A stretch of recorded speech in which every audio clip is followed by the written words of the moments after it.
Now, as for why Colin finally decided to come forward with the truth after nearly 2 decades, seemingly getting away with double murder, well, he told the investigators that he wanted to, quote, unburden his soul.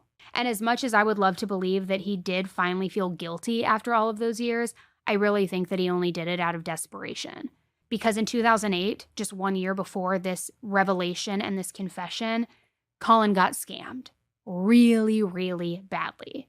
Now, I have no idea how he got wrapped up in this scam, but he was told that this group of people had found gold in the Philippines and that all he had to do was invest some money and he would get a $40 million payout, which, like, it couldn't have happened to a better guy. I thought that everybody in the world is smarter than these scams, but apparently not. Apparently he fell for it, and, like, God bless that. I am very happy for that. And it sounded crazy. It sounded like a stretch, but Colin was all in. Talk about greed, right? So initially, he invested around $200,000. But then he was told that the gold was buried under tunnels that were booby-trapped and that the group was going to need more money in order to get it. Which, I mean, like, again, you can't help but laugh because this is so insane and this guy is such a little bag that he deserves it.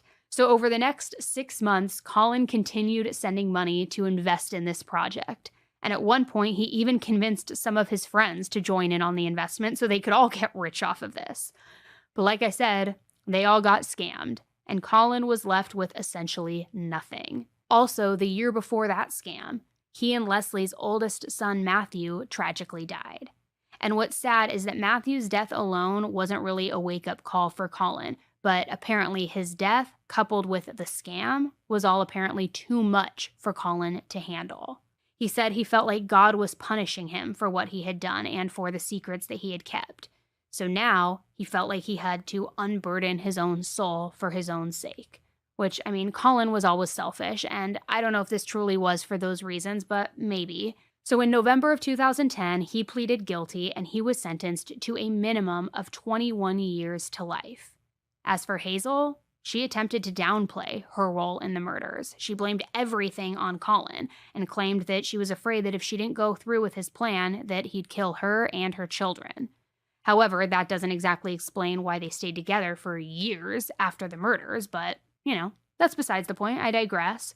Now, during Hazel's trial in 2011, she pleaded not guilty, but the damage had already been done. Because when she had been brought in for questioning and was told that Colin had confessed, she had already done her own fair share of confessing.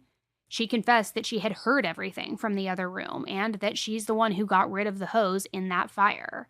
And when these interrogation tapes were played in the courtroom for the jurors, I mean, any hopes of her being found not guilty went right out the door. So in 2011, Hazel was convicted of murder under a joint enterprise law, which is something that we really don't see as often in these cases.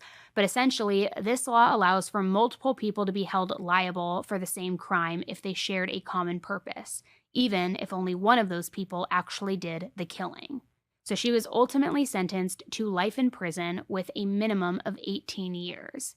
Her team has filed appeal after appeal, but with no luck.